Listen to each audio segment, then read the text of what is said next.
नमस्कार। हम लोग टीसीएम में स्टमक क्या होता है और उससे रिलेटेड जो डिजीज है उस पर आज चर्चा करने वाले हैं। तो टीसीएम में स्टमक डिजीज क्या है, उसके फंक्शन क्या है, क्या नहीं है। नॉर्मली हम एक इंट्रोडक्शन स्टमक का आपको देंगे, उसके बाद जानेंगे स्टमक के फंक्शंस क्या होते हैं, स्टमक से रिलेटेड डिजीज क्या होते हैं, स्टमक से रिलेटेड जो डिजीज हैं उनके पैटर्न्स क्या होते हैं। इसके अलावा फिर स्टमक मेरिडियन पे कौन कौन से पॉइंट होते हैं। ठीक है। अब ऐसा है तो बहुत बड़ा मेरिडियन है, 45 पॉइंट है, तो सबको नहीं लेकिन जो इंपॉर्टेंट पॉइंट उन सबको हम लोग करेंगे। ये टीसीएम वाले पार्ट में हम लोग ये करेंगे और मेन पार्ट हम लोग का है ये लगेगा, जो भी दिन लगे, 7 दिन 8 दिन 9 दिन 10 दिन जो भी, इसमें हम लोग जानने वाले हैं। तो सबसे पहले स्टोमक मेरिडियन का इंट्रोडक्शन जान लीजिए कि स्टोमक जो है ना, इसमें क्या है, कितने पॉइंट हैं। 45 पॉइंट। 45 पॉइंट। तो ये स्टार्ट कहाँ से हो रहा है, ये जो मेरिडियन है। अभी हमने स्टोमक ऑर्गन की बात, लेकिन जब हम स्टमक की बात करते हैं टीसीएम में, तो स्टमक मेरिडियन की भी बात होती है और स्टमक ऑर्गन की भी बात होती है। फिजिकली हम लोग अभी तक जो देख रहे थे वो स्टमक ऑर्गन था। ठीक है। लेकिन जब हम टीसीएम में बात करेंगे तो स्टमक ऑर्गन की भी बात करेंगे, स्टमक मेरिडियन की भी बात करेंगे। और जैसे जांग में है, जांग में स्टमक मेरिडियन है लेकिन स्टमक ऑर्गन नहीं। चेहरे पे स्टमक ऑर्गन नहीं है लेकिन स्टमक मेरिडियन है। ठीक है। तो अब इसको ऐसे भी नहीं समझना चाहिए कि स्टमक मेरिडियन पे केवल स्टमक ऑर्गन का इलाज होगा, ये भी सही नहीं। स्टमक ऑर्गन का इलाज केवल स्टमक मेरिडियन पे होगा ऐसा नहीं है, दोनों एक दूसरे लाइनरली जुड़े हुए नहीं हैं। मतलब स्टमक का ट्रीटमेंट करने के लिए बहुत सारे दूसरे पॉइंट भी हो सकते हैं और स्टमक मेरिडियन के पॉइंट से दूसरे ऑर्गन्स का भी इलाज हो सकता है। ठीक है। तो ये जो स्टमक मेरिडियन है, यहाँ पर आंखों के जस्ट नीचे, अगर आपकी आंखें हैं उसके जस्ट नीचे जो हड्डी है, ठीक है, यहाँ से स्टार्ट हो रही है फेस की हड्डी। ठीक है। तो यहाँ पर पहला पॉइंट आता है इस हड्डी पर, उसके बाद स्टमक 2 आता है, 3 आता है, फिर लिप्स के बगल में स्टमक 4 आता है। तो ये चैनल को आप देख सकते हैं तो इससे आपको समझ में आएगा एक चीज कि कहीं पर दर्द है तो देखिए उसके पास का कौन सा चैनल है और उस पर ट्रीटमेंट कीजिए। फेस की बात करेंगे तो फेस पर जो लिप्स के बगल में ये जो हिस्सा है स्टमक 4 का, वहां पर क्या है ना, जबड़े होते हैं।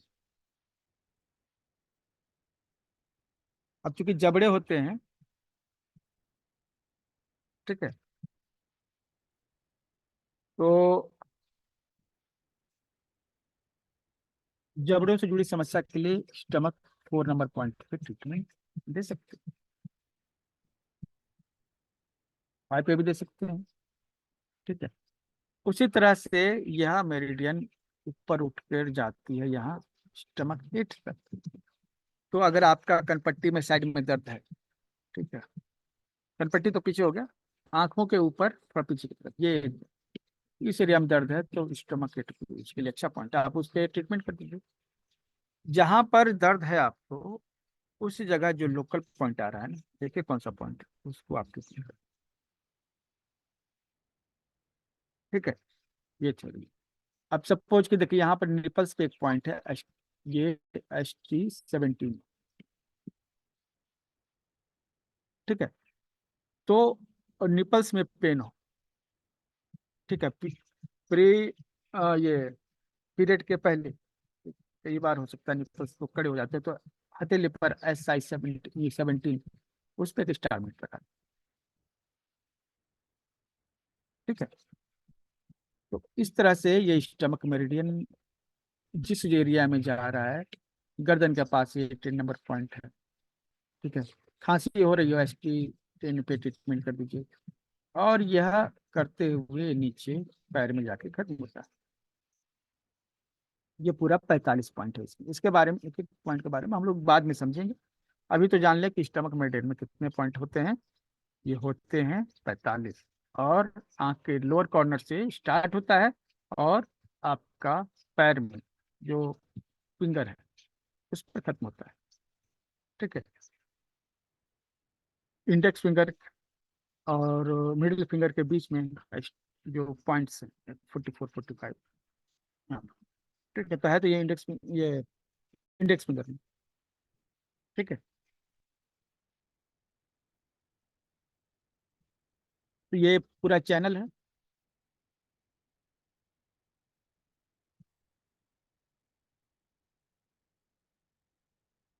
अब दूसरी काम की बात कि स्टमक जो है और स्प्लीन अर्थ एलिमेंट को कंट्रोल करता है। हमारा शरीर 5 तत्वों से मिलकर बना हुआ है और body is made up of 5 elements. कौन कौन से एलिमेंट है? तो सबसे पहला तो विंड वुड एलिमेंट है। यहाँ चाइनीज एक्यूपंक्चर में वुड एलिमेंट होता है सबसे पहले। उसके बाद क्या होता है? Heat element. ठीक है, फायर एलिमेंट इसको कहते हैं। उसके बाद अर्थ एलिमेंट होता है, पृथ्वी तत्व। उसके बाद होता है धातु तत्व। उसके बाद होता है जल तत्व। उसके बाद फिर से हो जाता है आपका लकड़ी। लकड़ी तत्व होता है। ठीक है, तो ये जो है, जो 5 तत्व है, दुनिया में कुछ भी बना हुआ है, कुछ भी स्ट्रक्चर है, उसके पीछे ये 5 तत्व हैं। और इन्हीं 5 तत्व से कोई भी सृष्टि हुई। तो हमारे शरीर में भी ये 5 तत्व, हमारे शरीर में अलग अलग अंग हैं जो इन 5 तत्वों को घटाते हैं या बढ़ाते हैं, कंट्रोल करते हैं। ठीक है,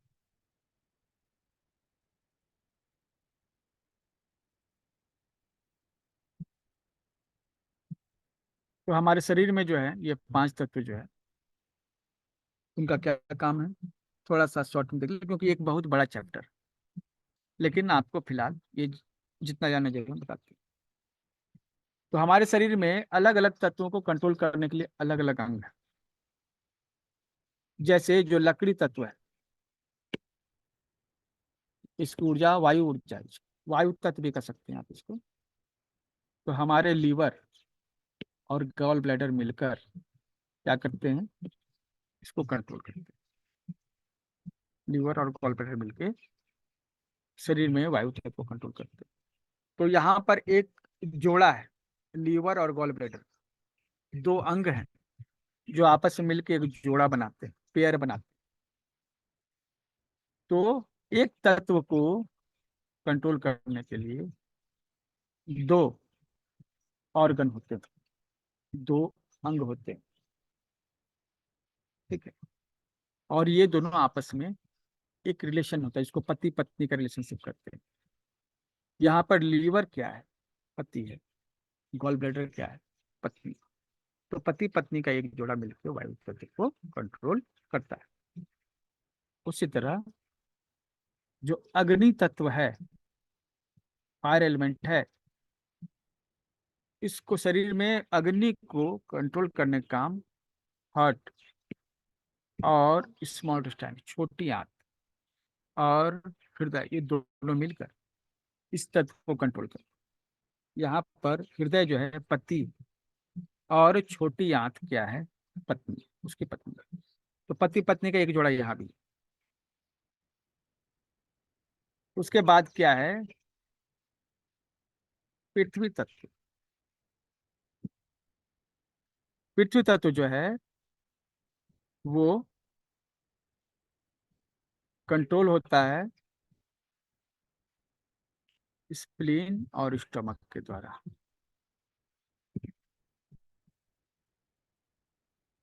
स्प्लीन और स्टमक, स्प्लीन और स्टमक क्या करते हैं? पृथ्वी तत्व को कंट्रोल करते हैं। पृथ्वी तत्व को घटाना हो या बढ़ाना हो, तो ये स्प्लीन और स्टमक का ही काम है।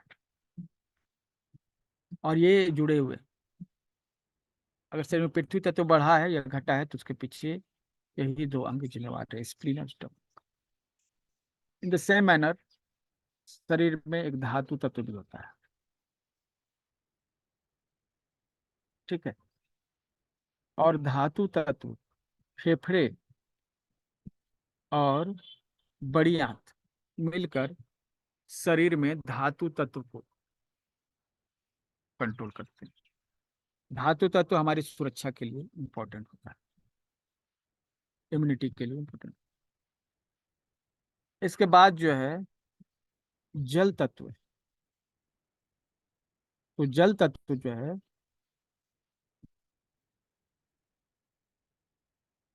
कंट्रोल होता है किडनी और यूरिनरी ब्लैडर के द्वारा जल तत्व कंट्रोल होता है। तो पूरे शरीर में जल की मात्रा कम ज्यादा होती है, तो उसके पीछे यही तत्व जिम्मेवार होता है।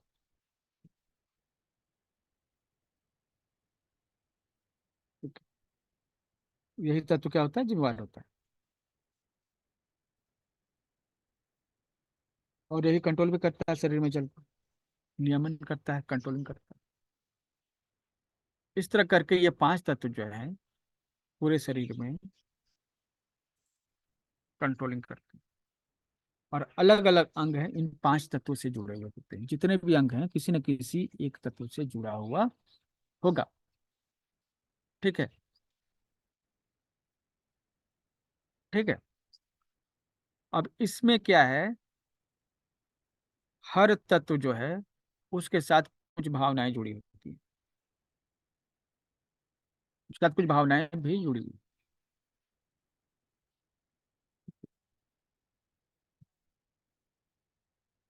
अब जैसे हृदय तत्व है, ये अग्नि तत्व है,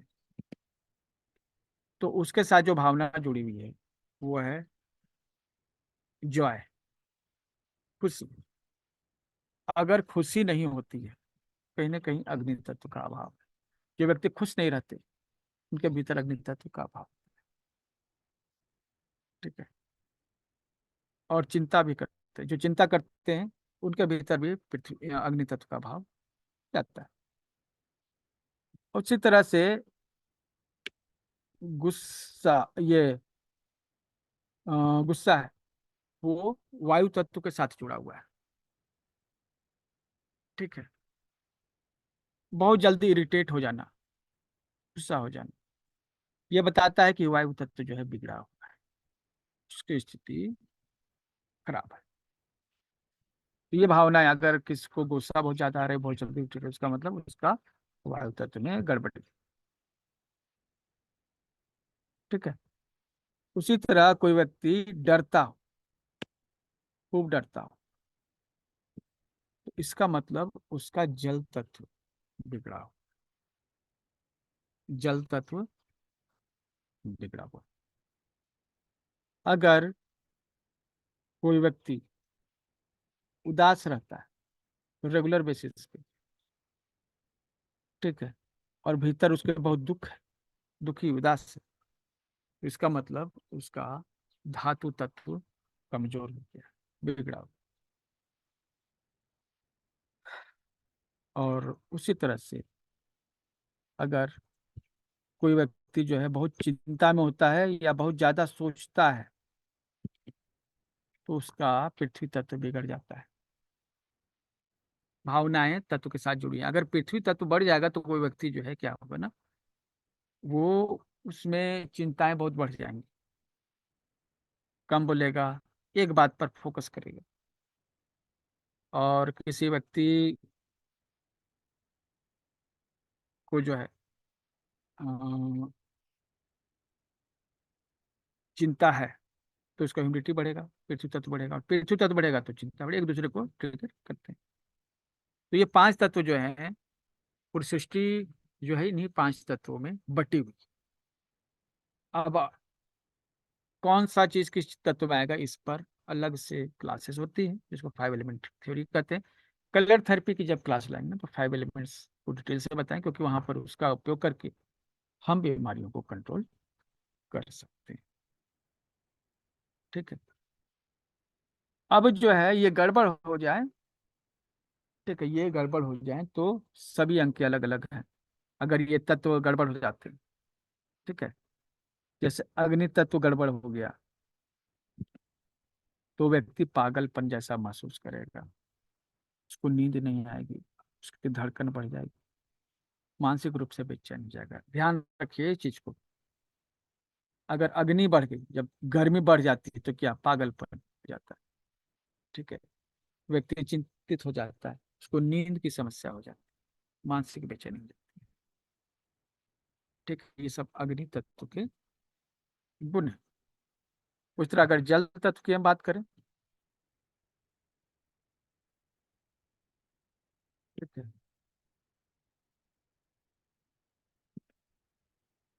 अगर जल तत्व की बात करें तो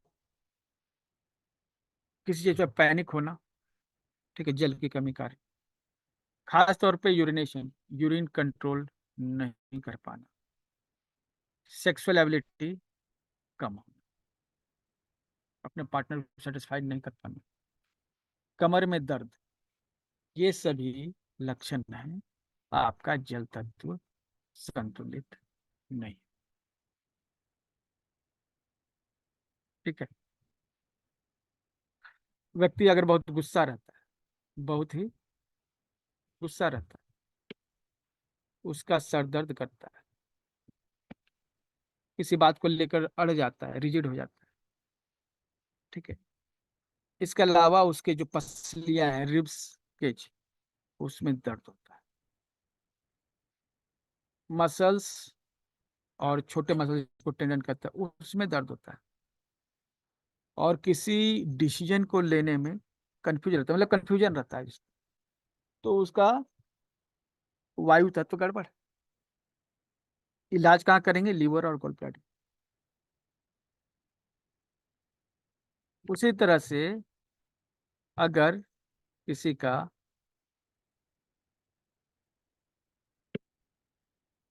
धातु तत्व गड़बड़ हो जाता है तो कैसे पता चलेगा? खांसी बहुत आएगी, कफ आएगा उसको, और ताकत कम हो, सांस लेने में दिक्कत हो। ठीक है, कॉन्स्टिपेशन होगा, और चेस्ट में स्ट्रेस होगा, तनाव होगा, दर्द होगा। ठीक है, ये सब जो है चेस्ट में हुआ, या फिर सांस की दिक्कत होगी, कब्जियत हो गई, यह जो है धातु तत्व के गड़बड़ होने के कारण ऐसा होता है। और अभी हम लोग जिसके बारे में अभी यहाँ चर्चा कर रहे हैं, ठीक है, वो है हमारा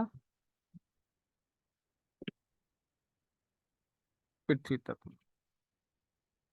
अगर खाना नहीं पचता हो, गैस बनता हो, लूज स्टूल्स हो, डिसेंट्री होती है, ठीक है, सोच नहीं पा रहे, डिसीजन नहीं ले पा रहे, ठीक है, वजन बढ़ता जा रहा है, ये सभी जो है आपको बताते हैं कि आप का पृथ्वी तत्व हो गया है गड़बड़, पृथ्वी तत्व गड़बड़ हो गया। ठीक है, तो यहाँ पर हम लोग जाने कि पांच तत्वों में से जो एक तत्व है पृथ्वी तत्व, वह स्प्लीन और स्टमक के कंट्रोल में होता है। ठीक है, इसमें स्प्लीन और स्टमक दोनों पार्टनर है। इसमें स्टमक जो है वो यांग पार्टनर है, और स्प्लीन जो है यिन पार्टनर है। स्प्लीन यिन पार्टनर है, स्टमक यांग पार्टनर। ठीक है, स्टमक क्या है? पत्नी है। स्प्लीन क्या है? पति। इस तरह का रिलेशनशिप दोनों के बीच में है। ठीक है, इन चीजों को याद रखना होगा। ये छोटी छोटी बातें आपको आगे बहुत ही काम देंगी। स्टमक और स्प्लीन जो है, स्टमक में जब आप कोई मतलब कोई खाना खाते हैं, स्टमक में नीचे जाता है, तो स्टमक का काम है किसी भी चीज को नीचे भेजना। ठीक है, और स्प्लीन क्या करता है? किसी चीज को मजबूती देता है, मजबूती देता है और उठा कर रखता है। मतलब जो आप खाना खाएंगे ना, जो एनर्जी है जो खाने से जो एनर्जी निकली, खाना तो नीचे जाएगा लेकिन उससे जो एनर्जी निकलेगी वो ऊपर जाएगी। स्प्लीन का काम है उस एनर्जी को भोजन से निकालना और उसको ऊपर भेज देना। ऊपर फेफड़े हैं, ऊपर क्या है, फेफड़े। तो स्टमक का काम, मतलब कि काम है भोजन को नीचे की ओर भेजना, और स्प्लीन का काम है भोजन से जो ऊर्जा निकलती है उसको ऊपर भेजना। तो दोनों की अपनी अपनी direction, stomach down, spleen up. तो स्प्लीन कमजोर हो जाता है ना, कोई भी चीज शरीर में नीचे की ओर लटक जाता है, इसको प्रोलैप्स कहते हैं।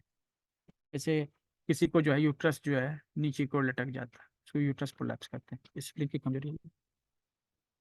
और किसी का स्टोमक जो है मतलब कि कमजोर हो जाता है, तो वो नीचे नहीं भेज पाता है, भोजन ऊपर जाने लगता है, जिसको उल्टी आना कहते हैं या फिर गैस ब्लोटिंग बेल्चिंग, ये सब चीजें कहते हैं। ठीक है, तो स्टोमक और स्प्लीन, स्प्लीन के लिए अगला कोर्स होगा डिटेल से।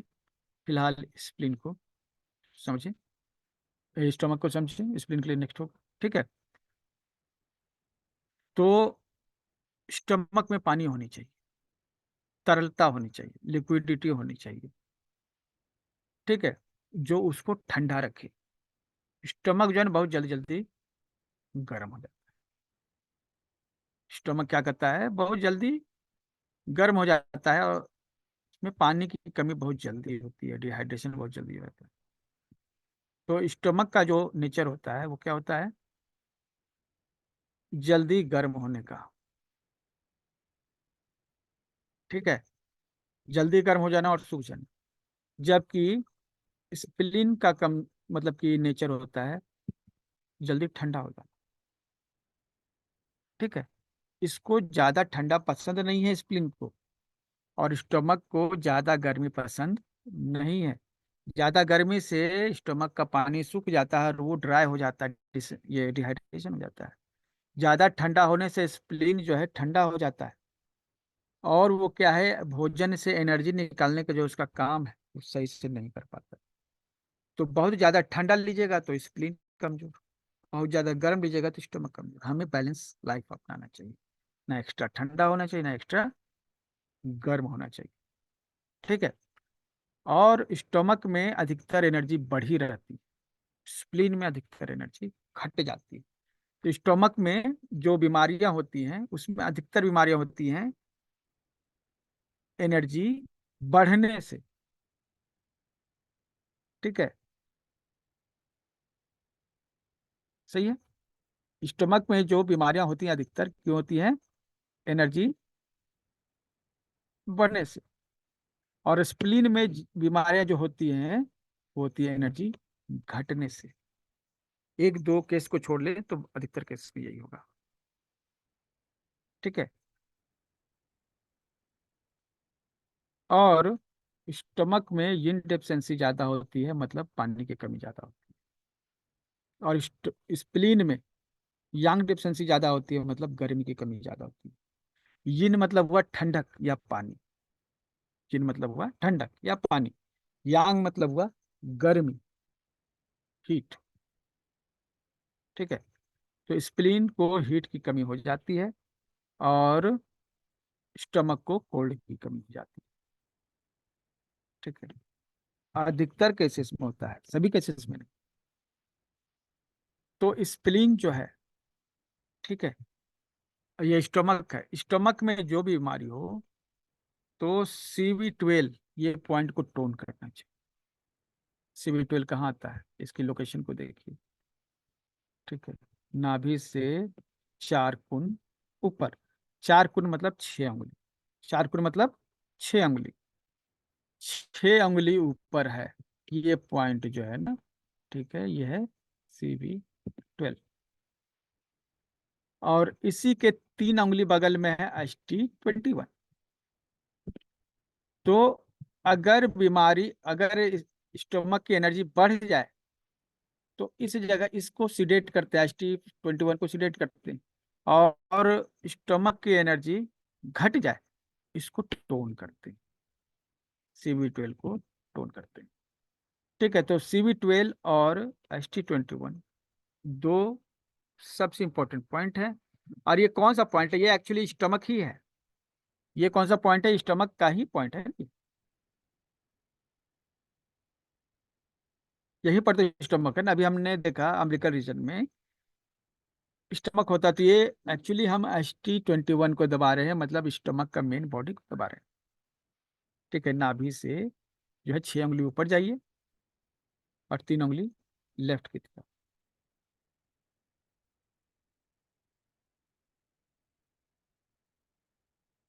ठीक है,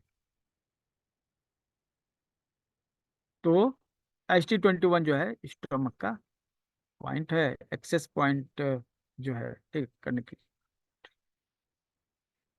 तो CB12 ST21 याद रखेंगे। ठीक है, इसकी पॉइंट को, लोकेशन को याद रखेंगे। अगर आप मेन बॉडी में लोकेशन को जान जाएंगे तो हथेली पर बियोल पॉइंट पर भी लोकेशन समझेंगे आसानी से। इसके अलावा स्प्लिन चैनल जो है पूरा यिन चैनल, या यिन चैनल है, लेकिन यहाँ पर 5 पॉइंट है। SP1, SP2, SP3, SP4, SP5, ये यांग की तरह काम करते हैं। उसी तरह स्टमक में, ये जहाँ से स्टमक स्टार्ट होता है और उससे ST31 तक, ठीक है, ये 21 है ना, ये नीचे जाइएगा तो इसी तरह इसी पॉइंट में अगर नीचे जाइएगा तो 31 आ जाएगा। ठीक है, तो ये जो है आपका यिन नेचर का है। मतलब है तो यांग, मतलब कि मेरिडियन नहीं, लेकिन ये यिन नेचर है इसमें। 31 पॉइंट जो है यिन नेचर के होते हैं, इसलिए स्टमक को आधा यिन आधा यांग कहा जाता है। ठीक है, तो फूड पर हम लोग बात करें। एक्चुअली होता क्या है ना, पेट जो है फूड के साथ कनेक्टेड है, और अधिकतर जो पेट की बीमारियां हैं भोजन के साथ जुड़ी। अधिकतर जो भोजन की बीमारियां हैं, भोजन की बीमारियां स्टमक के साथ जुड़ी हुई है। ठीक है, तो पहला तो है कि ऐसा भोजन जो खूब सूखा हो, जैसे ये देख रहे हैं ना सूखे, इनमें न्यूट्रिशन तो है, लेकिन ये सूखे हैं ना, तो आपको जब आप ज्यादा खाइएगा तो ड्राइनेस पैदा करेंगे, जबकि पेट गीला रहना चाहिए, तो ये उसको सुखाएंगे। ऐसे भी हमारे जो ड्राई फ्रूट्स हैं, नट्स हैं, इनको कभी भी बिना फुलाए या बिना रोस्ट, या तो फुला लीजिए या फिर रोस्ट कर लीजिए, दोनों काम कीजिए, जो आपको सुटेबल लगे। ज्यादा उसको फुला देंगे, ज्यादा उसको फुला देंगे, ठीक है, तो क्या होगा, आ, उसमें पानी जाएगा और उसमें वो ड्राइनेस नहीं रहेगी। इसके साथ ही जो है जितने भी सीड होते हैं, वो उसका काम है नए पौधों को जन्म देना, वो आपके खाने के लिए नहीं बने हुए। उसमें एंटी न्यूट्रिएंट्स होते हैं, एंटी न्यूट्रिएंट्स। ठीक है, तो न्यूट्रिएंट्स तो आपने सुना, ये एंटी क्या होता है? तो एंटी मतलब कि आपके बॉडी के न्यूट्रिशन को कम करेंगे। बहुत सारे जो सीड्स होते हैं आप सीधे कच्चा चबा जाते हैं ना, ठीक है, वो आपके बॉडी में न्यूट्रिशन को कम करने का काम करते हैं। ठीक है, क्योंकि सीड क्या करेगा ना, न्यूट्रिशन को खींचेगा, देगा नहीं आपको, खींच लेगा आपसे।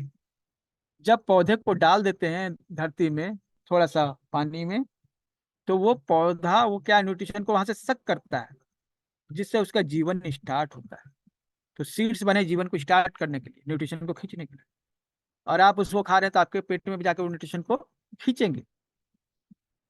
तो आप क्या करिए, उसको क्या है ना, उसमें जो तत्व है उसको आप कर दीजिए, पानी में फुला दीजिए। पानी में फुला दीजिए, जब उसको पानी में लग गया तो जो न्यूट्रिशन खींचने वाला उसका ड्यूटी था वो खत्म हो गया। अब उसके भीतर जो तत्व जो है न्यूट्रिशन खींचने के लिए तैयार थे, वो तो डाइल्यूट हो गए, अब उनका काम रहा नहीं। तो उसमें जो एंटी न्यूट्रिएंट्स हैं वो खत्म हो जाएंगे पानी से फुलाने पर। उसके बाद आप उसको इस्तेमाल कीजिए, मतलब कि जितने भी ड्राई फ्रूट्स हैं उनको पानी में सोख करके ही आपको खाना है। और अगर पानी में सोख नहीं करें तो आप रोस्ट भी कर सकते हैं। रोस्ट करने से भी वो जो एंटी न्यूट्रिएंट्स हैं वो क्या है, वो टूट जाएंगे, स्मॉलर जो है आपके न्यूट्रिएंट्स। ठीक है, फिर वो आपके बॉडी के काम आ जाएंगे। या तो रोस्ट कर लीजिए या फिर उसको फुला कर खाइए, सोख करके खाइए। स्टमक के लिए अच्छा है कि सोख करके उसको खाएं। क्या करें? फुला करके खाएं। ठीक है, तो केवल ड्राई फ्रूट्स की बात नहीं हो रही है, अब बहुत ज्यादा, जैसे आप जो भोजन करते हो उसमें रस नहीं है, जो सब्जी आप खा रहे हो उसमें रस नहीं। तो हम लोग के यहाँ जो भोजन होता है उसमें रस होता है, ग्रेवी होता है। तो ग्रेवी जो है वाटर कंटेंट होता है। तो इस ग्रेवी को जो है, इस ग्रेवी जो वाटर कंटेंट है उसको आपको मेंटेन रखना चाहिए। आपको ऐसा भोजन करना चाहिए जिसमें ग्रेवी, जिसमें ग्रेवी नहीं हो वो क्या करेगा, वो आपको ड्राइनेस पैदा करेगा। ठीक है, जिसमें ग्रेवी नहीं हो वो आपके लिए ड्राइनेस पैदा करेगा, पेट के लिए अच्छा नहीं है ग्रेवी वाला भोजन करिए। ठीक है, एकदम फ्राई फूड जिसमें पानी नहीं होता, ठीक है, वो आपको नुकसान पहुंचाएगा। इसके अलावा जो है, जो सेकंड जो है यहाँ पॉइंट क्या है, dry foods make stomach dry. Okay, then also hot food, जैसे मिर्च मसाला हो गया, बहुत ज्यादा अदरक वाला हो गया, तंबाकू हो गया, दवाइयाँ बहुत ज्यादा हैं, दवाइयाँ भी गर्म करती हैं, ये सब पेट को गर्म करते हैं। ये जितने भोजन आपको दिख रहे हैं इस तरह के, और जो आप दवाओं का सेवन करते हैं या फिर सिगरेट तंबाकू का सेवन करते हैं, ये सभी स्टमक को गर्म करते हैं। स्टमक गर्म हो जाता है। स्टमक को गर्म होना पसंद नहीं है क्योंकि वो ऑलरेडी गर्म रहता ही है, थोड़ा सा भी होता है गर्म हो जाता है। उसको ठंडा पसंद है। ठीक है, उसको पानी पसंद है। और आप जो है इतने सारा भोजन उसमें डाल दे रहे हैं जिसमें तरलता है ही नहीं, लिक्विडिटी है ही।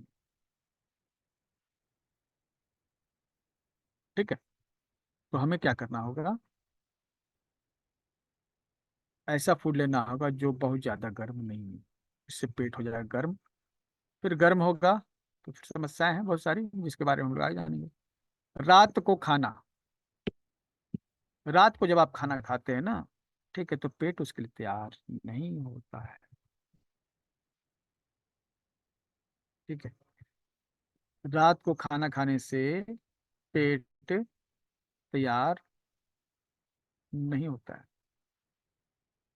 ठीक है, तो वहां पर रात को खाना खाने से पेट में जो पाचक रस भी उत्पन्न नहीं होते हैं, रात को खाना नहीं, खाने का समय ही नहीं। ये पाचक रस क्या करते हैं, भोजन को पचाने का काम करते हैं, उसको तरल बनाते हैं, लिक्विड बनाते हैं। रात को खाइएगा वो सब तो मिलेगा नहीं। तो वो क्या है ना, स्टमक की एनर्जी को कमजोर करता है।